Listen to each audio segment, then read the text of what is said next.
Y a continuación con ustedes el ingeniero Ricardo Viso, otra voz autorizada y experto en el tema petrolero. Con ustedes el ingeniero Viso. Muy buenas noches, bienvenido, gracias por su asistencia, gracias a la invitación del congresista Dahmer, que va a permitir en una exposición muy breve sustraer el concepto de la petroquímica dentro de todo este escenario de gas natural, es decir, la transformación.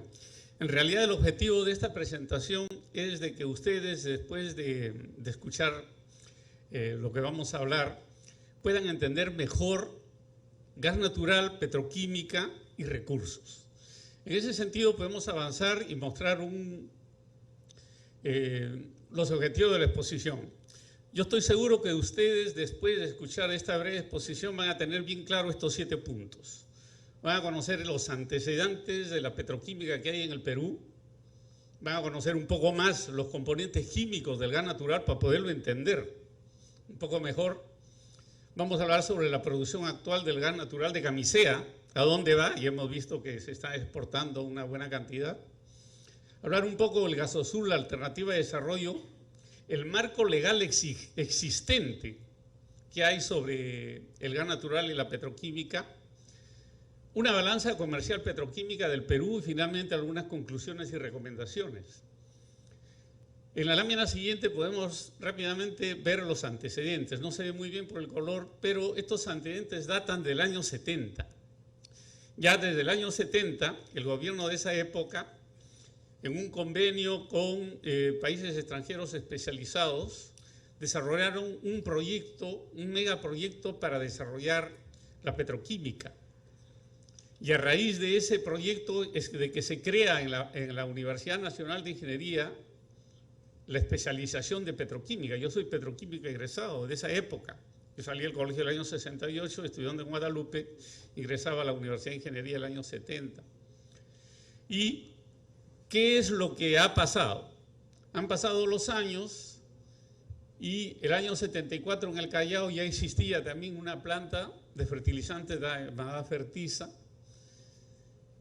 y había otra planta de policondensación que lo tenía Rayón y Celanese, la empresa privada que producía petroquímica final que para producir el poliéster. Pero se llega al año 90, 92 y se pierde todo esto. El año 92 cierran las plantas petroquímicas que había en Talara, en el norte. Fertiza sigue una suerte de similar, y la empresa privada queda maniatada y no puede desarrollar más de lo que desea. En la lámina siguiente podemos ver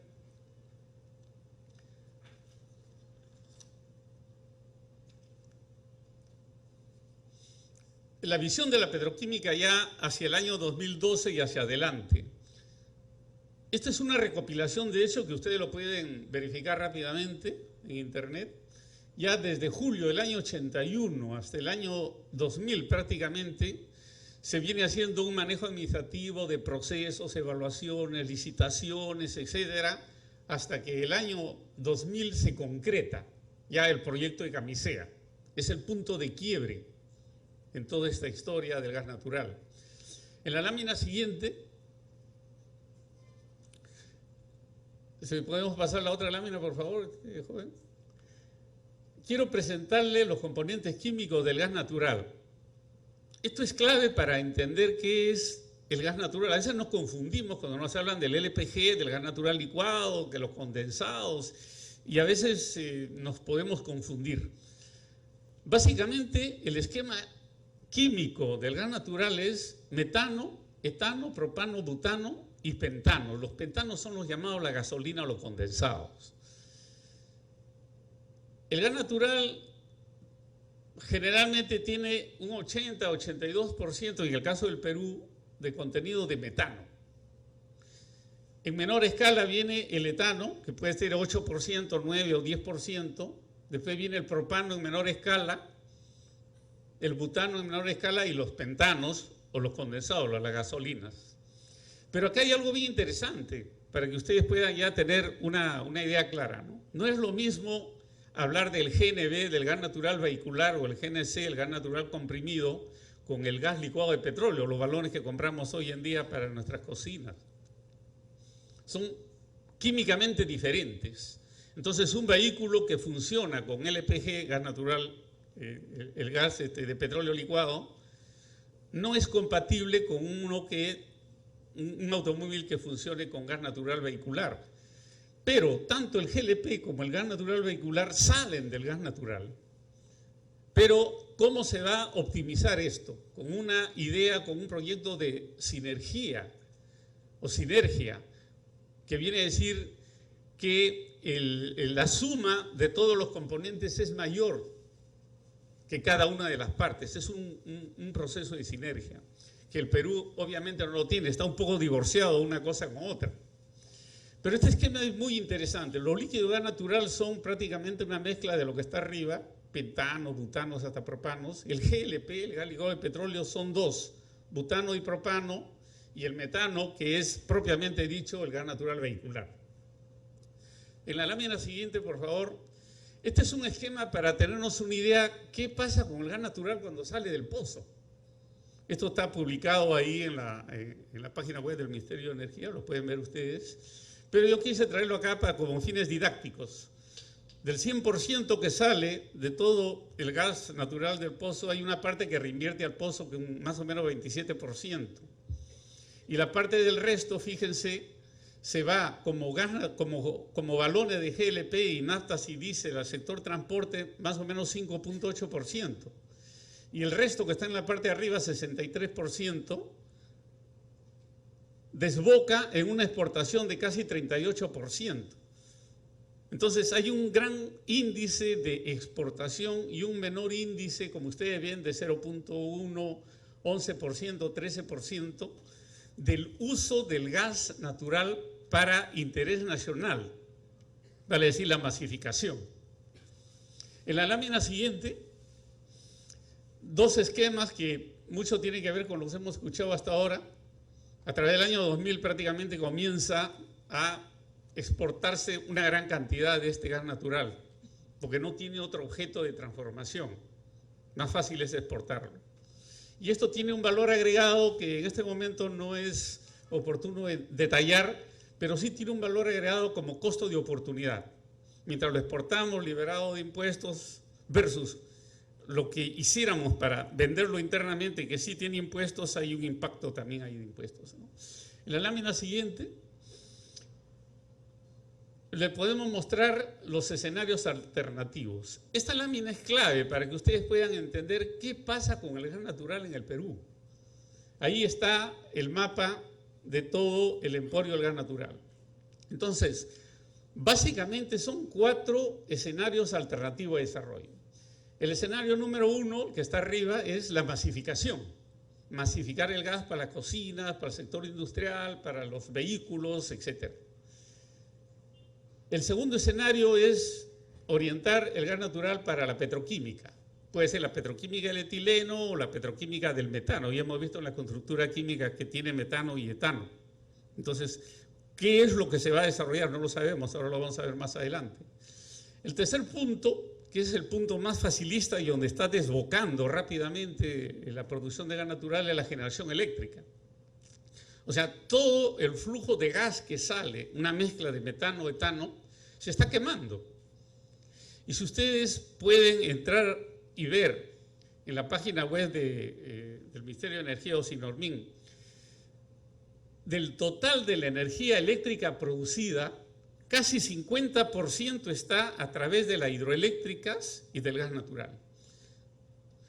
Hace 10 años atrás, o tal vez unos años más, del total de energía eléctrica que producía el Perú, 80% o 70% venía de las hidroeléctricas y el gas natural 20-30%. Pero esto ha seguido una suerte de que mayor consumo de gas, mayor producción de gas natural, facilismo, y se está quemando el gas natural para producir energía eléctrica, lo cual es bueno. Pero ya mencionaron antes lo que existen también, la disponibilidad de energías renovables. Hoy en día el gobierno debería, y los futuros deberían incentivar el desarrollo de las energías renovables. energía solar, eólica, etcétera, para que cada esa energía que entre a la matriz energética libere al gas natural y ese gas natural pueda ser masificado o pueda ser vendido como insumos para generar petroquímica. Es un balance. Y ese es el reto que tiene los gobernantes de nuestro país, lograr optimizar esa matriz. Y finalmente el cuarto escenario es el exportar. Más fácilmente es exportar. Ya lo dijo el ingeniero Ochoa y los otros anteriores exponentes. No está mal exportar, pero hay que exportar los excedentes. Primero optimicemos la cadena de valor en el Perú y bueno, y si hay disponibilidad de exportar, se debe exportar.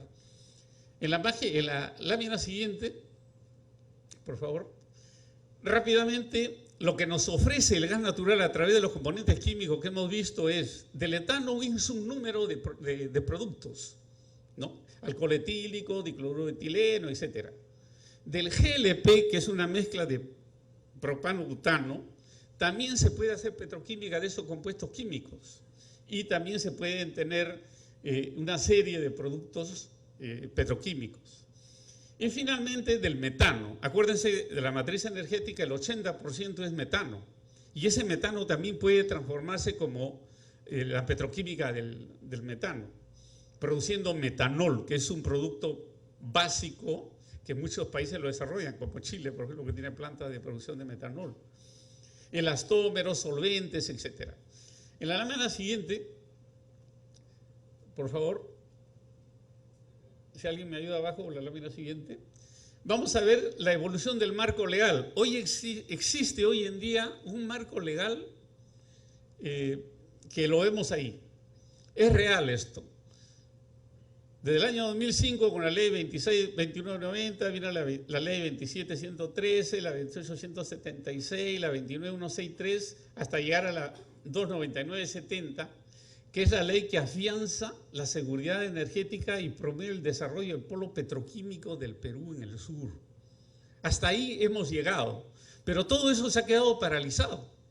Todas estas leyes es letra muerta en el papel, pero está el marco legal ahí, está durmiendo. Entonces, el reto en el futuro es de que el gobierno peruano pueda reactivar esto y ver cómo potenciarlo y desarrollarlo. En la lámina siguiente vamos a concretar esta evolución de marco legal en dos, con la ley 29163, que es la ley de promoción para el desarrollo de la industria petroquímica, que si ustedes la leen, dice bien claro, la misma ley que la da el Ministerio de Energía, ¿no? Priorizar la producción de urea y fertilizantes, está orientada a una producción de urea y fertilizantes. Y desarrollar esto a través de complejos petroquímicos descentralizados. En la época del 70 solamente había la Pampilla, que era de Petroperú y Talara, y los proyectos de esa época comprendían desarrollar la petroquímica al costado de la refinería porque salían los gases oleofínicos, etcétera, para producir la petroquímica. Hoy en día ya es otra visión, tiene que ser descentralizado para que el país pueda desarrollar. Y al lado derecho vemos la ley 29970, que es la ley clave, y creo que acá se fundamenta un poco el motivo de este foro, que dice, ley que afianza la seguridad energética y promueve el desarrollo del polo petroquímico en el sur del Perú, o del país. Y en su capítulo 1 dice, del desarrollo del polo petroquímico, artículo 3, participación de las empresas del Estado en los proyectos energéticos específicos que incrementen la seguridad energética. Y en el artículo 3.1, el versículo 3.1 del artículo 3 dice, Petroperú participa en el desarrollo de los proyectos señalados en el artículo 4 de la presente ley de acuerdo a lo que dispone el Ministerio de Energía y Minas. No hay que olvidar que el Ministerio de Energía y Minas es uno de los dueños de Petroperú, la Junta General de Accionistas. El capítulo 2, que es el desarrollo del polo petroquímico, en el artículo 7 dice bien claro, participación de Petróleos del Perú como empresa del Estado. Y en el 7.1 dice, dispónese que la empresa Petroperú participe de manera individual o asociada, con capital privado, el desarrollo del polo petroquímico que se refiere a la presente ley. Y en el 7.2 dice, encárguese a Petroperú efectuar las acciones tendientes a la obtención y transporte del etano en cantidad suficiente, etcétera, etcétera. De ahí sale el proyecto de la petroquímica del etano. Y acuérdense ustedes, y acá está el ingeniero Campodónico, que ha sido presidente del directorio de Petroperú, el año 2012, estaba prácticamente reactivándose y en plena oportunidad el Petroperú-Braskem, el proyecto Petroperú-Braskem para desarrollar la petroquímica del etileno. Pero lamentablemente todo eso ha quedado paralizado en stand-by. No sabemos por qué. En la lámina siguiente, este es un mapa que habla por sí solo. Este mapa es el resumen de todo lo que hemos hablado. ¿Ok? A lo largo del sur tenemos los proyectos que están sustentados con decretos supremos, con leyes. Desarrollar en San Juan de Marcona, el distrito de Marcona, provincia de Nazca y el departamento de Ica,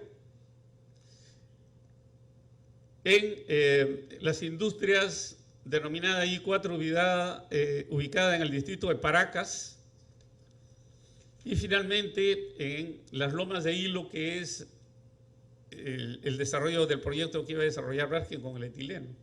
Entonces, ahí vemos de que todos esos proyectos han quedado suspendidos o paralizados, como se ve en la parte superior izquierda de arriba, ¿no? Y cada uno hace una mención de la cantidad de inversión que van a hacer, de lo que se esperaba, fertilizantes básicamente, urea y polietilenos, básicamente, ¿no? En la siguiente lámina podemos ver ya más de cerca lo que hablábamos. En San Juan de Marcona estaba proyectado en un área determinada desarrollar una planta de fertilizantes para producir amoníaco, urea, etc. Eso también ha quedado paralizado porque está ahí. En la lámina siguiente, por favor, antes que se nos acabe el tiempo, igual existen ahí en Pisco otro proyecto que tiene un sustento legal. En la lámina siguiente, el proyecto prácticamente del etileno con Petroperú-Braskem, que quedó suspendido. En la lámina siguiente, la capacidad petroquímica en la región. Hay una gran tendencia de utilizar el etileno a través de naftas o a través de la producción directa del pozo. En la lámina siguiente, la balanza comercial. Este es otro dato muy importante que lo he cogido de un estudio que hizo de la Universidad de Ingeniería, ingeniero Luján, que es catedrático, donde él hizo un estudio y demostró en una exposición que hizo en el Colegio de Ingenieros el año pasado, de que el Perú importa miles de millones de dólares de productos petroquímicos porque no los produce, pero los necesita y los está importando. Eso quiere decir de que existe consumo de productos petroquímicos que pueden justificar una inversión. Y ahí tenemos que apuntar y desarrollar. En la lámina siguiente, las conclusiones. No existe una política clara de desarrollo energético en el Perú, porque hemos visto en las 4 alternativas de uso del gas natural cuál es primero, cuál segundo, cuál es tercero y lo óptimo que se espera de todos ellos. O sea, no hay. No existen evidencias que demuestren que en el Perú haya un plan estratégico integrado de la industria petrolera, del gas y petróleo, la biomasa y la petroquímica. No existe. Según cálculos de Gas Energy, eso lo he retomado, las reservas de etano, por ejemplo, existentes en el país durarían unos 20 años. Y al ritmo de que este combustible se está quemando diariamente en las plantas térmicas de Chilca. Acuérdense que por el ducto sale metano y el etano, como no se separa, prácticamente se está quemando en las termoeléctricas una mezcla de metano y etano. Ese etano debería sacarse para poder recuperarse. La lámina siguiente, para ya ir terminando, la recomendación es de que si la petroquímica del etano para producción de plástico se empieza a desarrollar hoy día, hipotéticamente, habrá materia suficiente para 15 años, lo que hablábamos antes. Y eso explicaba el socio director de Gas Energy, Luis Fernández. Entonces, urge hallar más reservas de gas de camisea y en los lotes adyacentes. Y falta que el gobierno tome una decisión sobre el poliducto, alternativa más eficiente y económica para transportar el etano que el transporte a través del ducto de gases. Y apostar por la petroquímica del metano también.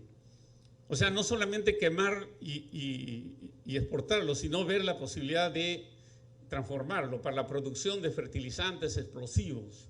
Según Carlos Oettinger, que es una inversión segura y rentable porque no hay proyectos similares en la costa del Pacífico, ingeniero especializado en petroquímica. Finalmente, ver la suerte de convocar una concesión de infraestructura petroquímica para conglomerar todo lo que hemos visto en el mapa como un solo objetivo nacional. Y finalmente, la última lámina. Esta es una lámina que habla por sí sola. Los proyectos de plantas petroquímicos en Sudamérica.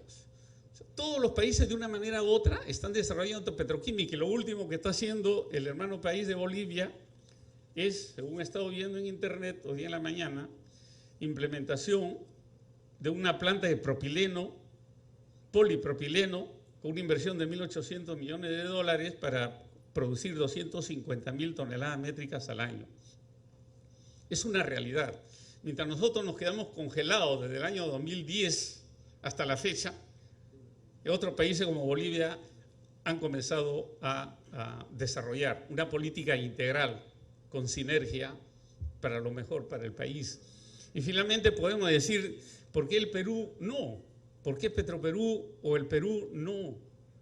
Básicamente, señores, es por la gente. Las personas hacen al país. Y en ese sentido esperamos de que los futuros gobernantes de nuestro país nos den esa oportunidad que nosotros estamos viendo en otros países de desarrollar todas estas alternativas con un interés nacional. Primero es el interés nacional.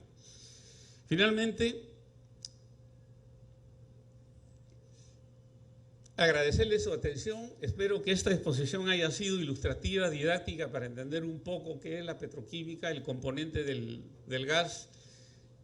Y muchísimas gracias por su atención. Esto lo van a ver ustedes colgados en el Facebook. Busquen en el Facebook el grupo Energía y Petroquímica. Esta presentación la voy a colgar ahí para que la puedan bajar y analizar con más calma los detalles. Muchísimas gracias.